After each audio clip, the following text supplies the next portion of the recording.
Several nations demanded on Tuesday the lifting of the U.S. blockade on Cuba before the United Nations General Assembly. The impact of Category 4 Hurricane Melissa on the southern coast of the eastern region of Cuba is imminent. On Monday, during the ordinary session of the National Assembly of Venezuela, the Prime Minister of Trinidad and Tobago was declared persona non grata.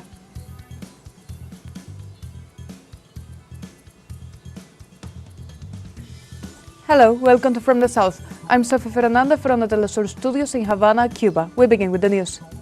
On Tuesday morning, the 21st plenary meeting of the 80th session of the United Nations General Assembly considered the resolution necessity of ending the economic, commercial and financial blockade imposed by the United States against Cuba. Several representatives of the international community reiterated their rejection of the blockade, which has been characterized as a violation of international law and the principles of the Charter of the United Nations. Since 1992, the UN has consecutively approved resolutions calling for an end to the blockade. This is the 34th time Cuba has presented such a resolution to the international organization. However, the United States rejected these claims, intensifying the economic oppression on the island. The resolution will be put up to vote by UN member states on October 29th.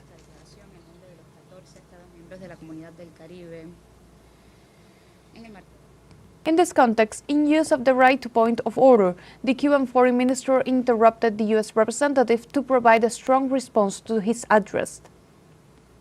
The 8 of the rules.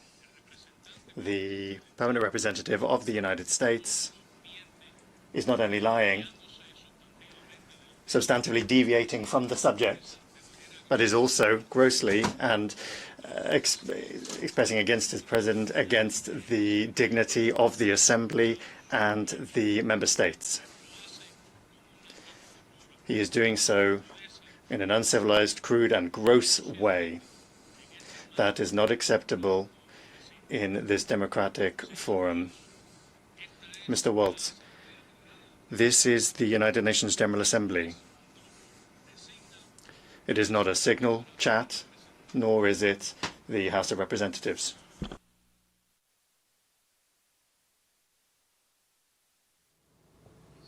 In addition, the Cuban foreign minister referred to the threat posed by the United States military deployment in the Caribbean. I spoke on our strong rejection on the threat that the U.S. government is creating against peace, security, and stability in the region and also in the world.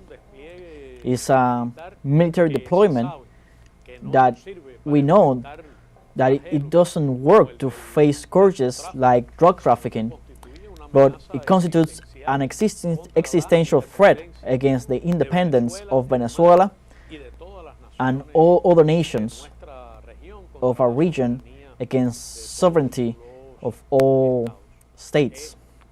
Also, the permanent representative of Colombia for the United Nations, Leonor Salavata, denounces the inclusion of Cuba as a country a sponsor of terrorism.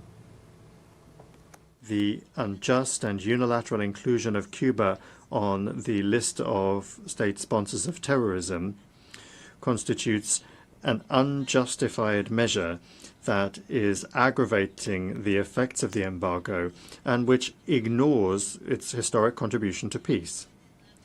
And Colombia can attest to that.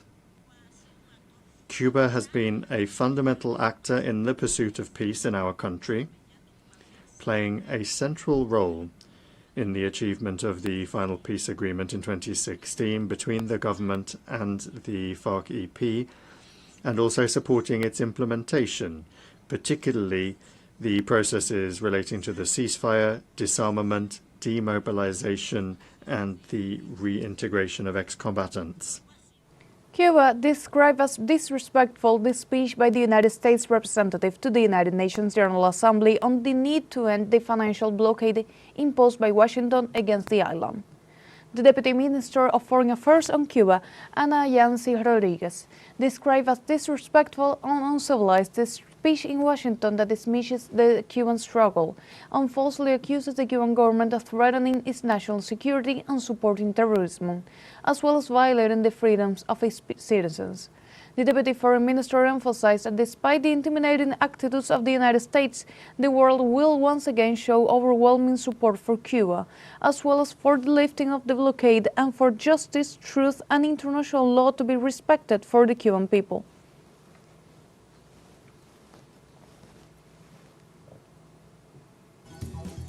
And now we have a short break coming up. But first, remember you can join us on TikTok at teleSUR English, where you will find news in different formats, news updates, and more. We'll be right back. Stay with us.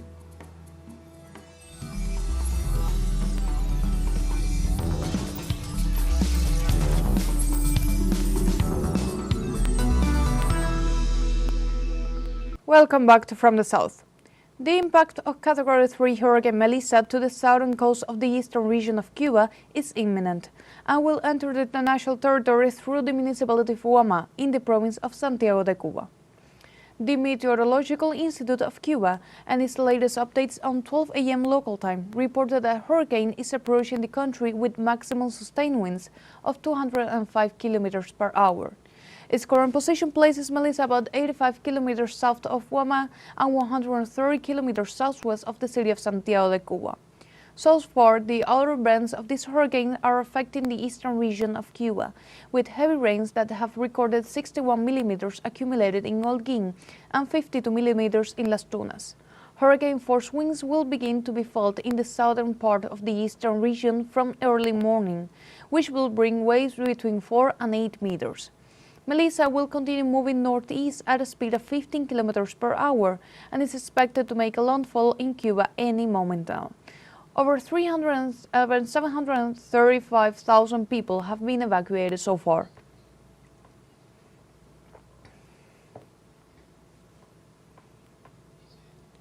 For his part, Cuban President Miguel Díaz-Canel addressed the people of the eastern region ahead of the arrival of Hurricane Melissa and called to act responsibly during and after the passage of the storm.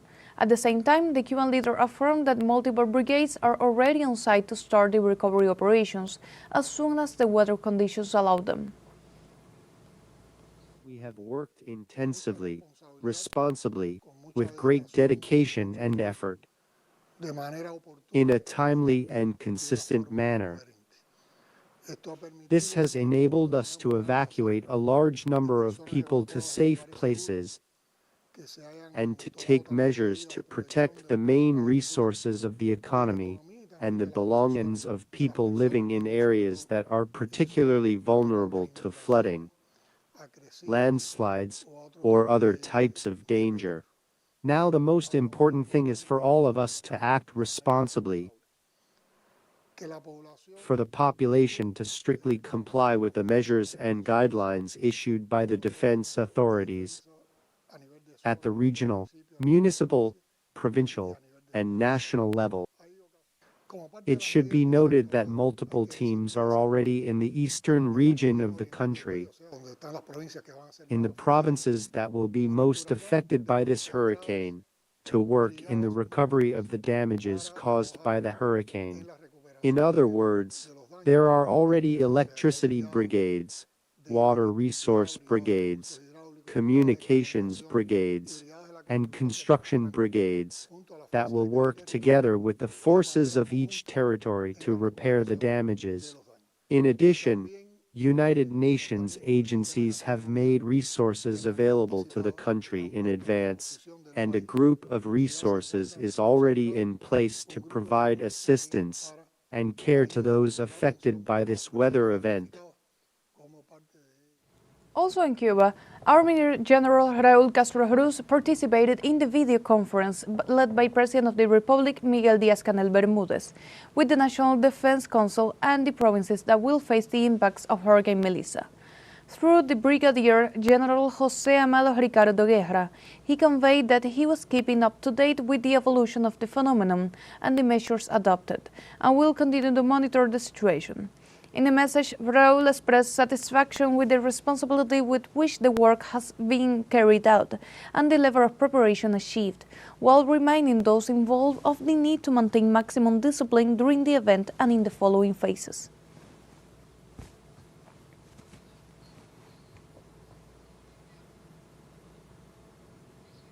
In other news, we move to Turkey, where at least 26 people were injured when they reacted in panic to the collapse of several buildings following a 6.1 magnitude earthquake west of Turkey.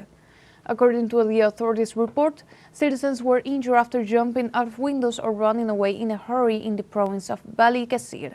In this regard, Turkish Interior Minister Ali Yerel Likaya assured that there were no fatalities after the earthquake that occurred on Monday night. In this context, and on the instructions of the government, teams from the Provincial Directorate of the Environment, Urbanization and Climate Change remain deployed to assess the damage caused while removing debris in the affected areas.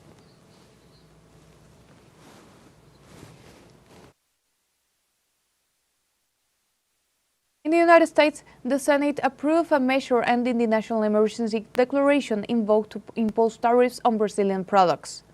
Legislators approved the measure with 52 votes in favor and 48 against, after some of the legislators emphasized that such trade measures affect U.S. consumers. The national emergency was declared by U.S. President Donald Trump in July, in retaliation for the indictment of former Brazilian President Jair Bolsonaro, accused of attempted a coup d'etat.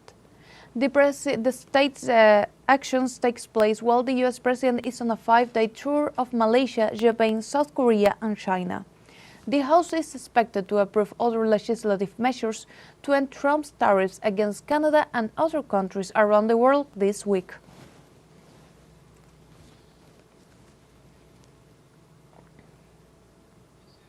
Meanwhile, in Belarus, during the third Minsk International Conference on Eurasian Security, the President Alexander Lukashenko outlined the country's key proposals for the peace agenda.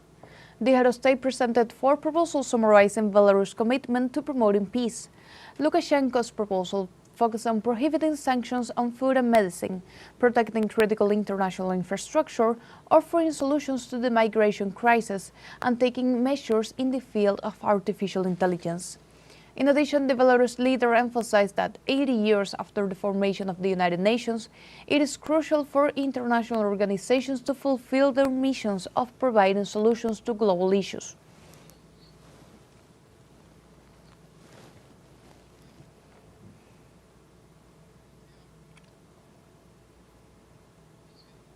We move now to Brazil, where at least 80 people died on Tuesday in Rio de Janeiro's most deadly police operation ever, which targeted a major gang days before the city hosts global events related to the United Nations Climate Summit known as COP30.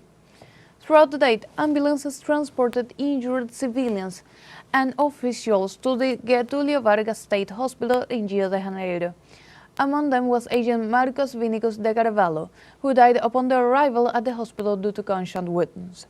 According to health authorities, the hospital was overwhelmed after the arrival of those injured, whose number exceeded 80.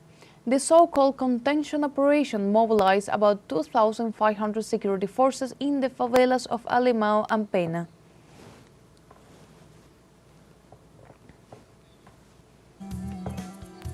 We have a second short break coming up. Before, we invite you to visit our Facebook page at teleSUR English. There you'll be able to watch our top stories, special live coverage and much more. Follow our page and activate the notification button to stay up to date on the world's most recent events. Final short break, but we'll be right back with more from the South. Don't go away.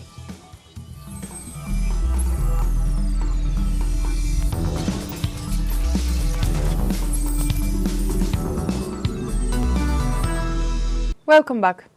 The National Assembly of Venezuela unanimously declared the Prime Minister of Trinidad and Tobago, Kamla Persad-Bissessar, a persona non grata for her complicity with the United States in its aggression against Venezuela.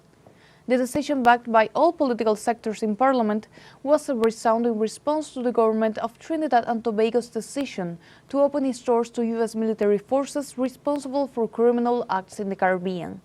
The President of the National Assembly, Jorge Rodriguez, emphasized the decision and supported all the measures agreed by the National Executive to denounce and suspend all energy agreements signed with Trinidad and Tobago.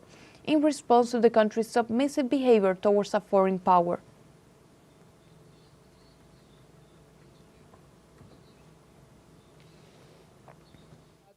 Trinidad and Tobago praises the United States attack and calls for the elimination of all drug traffickers because the rule of law no longer exists, because international relations cease to exist, because international law is being brushed aside. And this lady should read a little about the history of Trinidad and Tobago, so she knows how empires treat their colonies.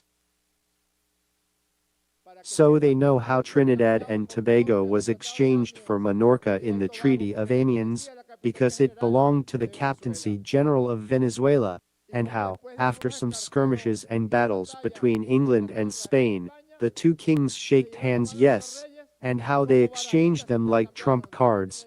Give me Trinidad and Tobago, and I'll give you Minorca back.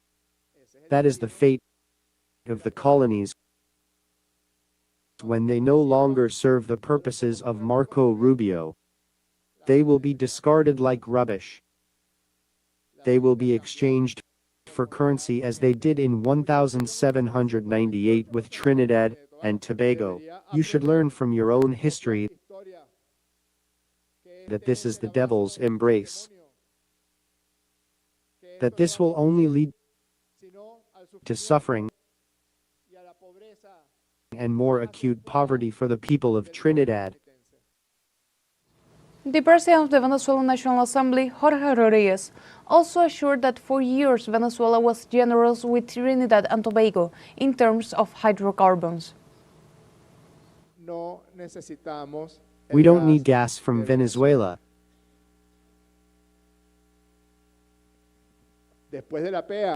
When the mouse arrives, we'll see if you don't need gas from Venezuela.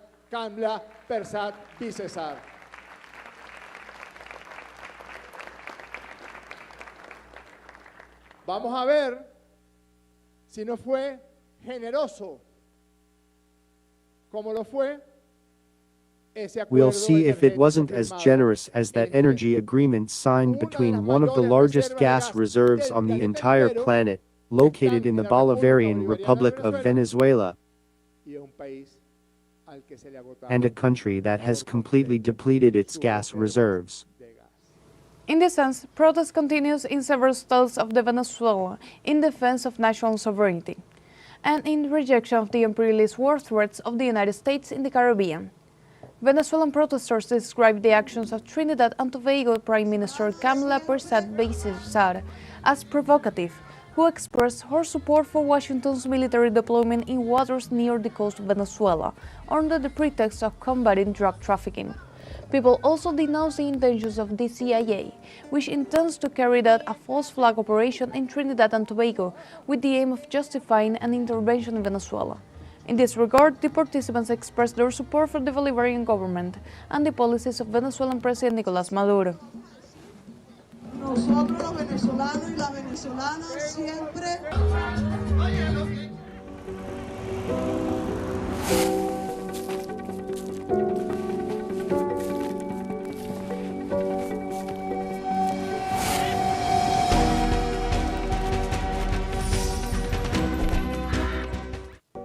In the fertile lands of the state of Aragua, the banana or cambur, as it is called in Venezuela, is not only a fundamental pillar of the local cuisine, but also a source of employment that boosts the local and national economy. Our colleague Albert Fragua, who continues to explore this great country, brings us the following report. Conditions of sunlight and humidity, plantains and bananas have become the heart of the economy in Santa Cruz de Aragua. Behind every fruit lies an organized community that lives from the land, and in it has found a future. All the staff are around here on the farm. They're all locals, from different towns, some from Lamas, and even some from Sucre. Right now, we have about 70 direct workers, and with indirect ones, we reach around 120. Each bunch requires precise care. The cut becomes art. Farmers learn from a young age how to cut, clean, and select the fruit, respecting the cycles of nature. It's hard work, but full of pride. To cut the bunch that's ready for harvest. Look, these leaves will be trimmed to make it easier to cut the bunch. The rope here, a small knot. All the leaves. Then he comes. Come and lift it. It's cut high so that this stem will feed the sprout. That's coming up. That one will be ready for the second harvest. On the farms, women are also key. Their work and joy make the harvest a collective task, where production blends with daily life and family ties. Yes, yes. Well, they're almost like my family because I work with my mother-in-law and sister-in-law. And yes, we have fun here. We tell jokes, gossip, everything. We talk about a bit of everything. Once cut, the plantain is washed and prepared for distribution throughout the country, but also to Curaçao, Aruba, and Bonaire. With a stable weekly production, workers are already thinking about the next step, global export. We're ready because we follow a cycle, a weekly harvest cycle. We already have a production plan for 3 to 4 years, and if we keep it up, with God's help, we'll last much longer. With the management we've achieved, and the quality of fruit we are harvesting for the national market, we are now ready to export this fruit worldwide and open new horizons with the good work and careful handling we've achieved. A challenge filled with perseverance and ambition that we at teleSUR will continue to follow closely. And like this, we have come to the end of this news brief. You can find these and many other stories on our website at telesurenglish.net and join us on social media. We're on Facebook, X, Instagram, Telegram, and TikTok. For teleSUR English, I'm Sophie Fernandez. Thank you for watching.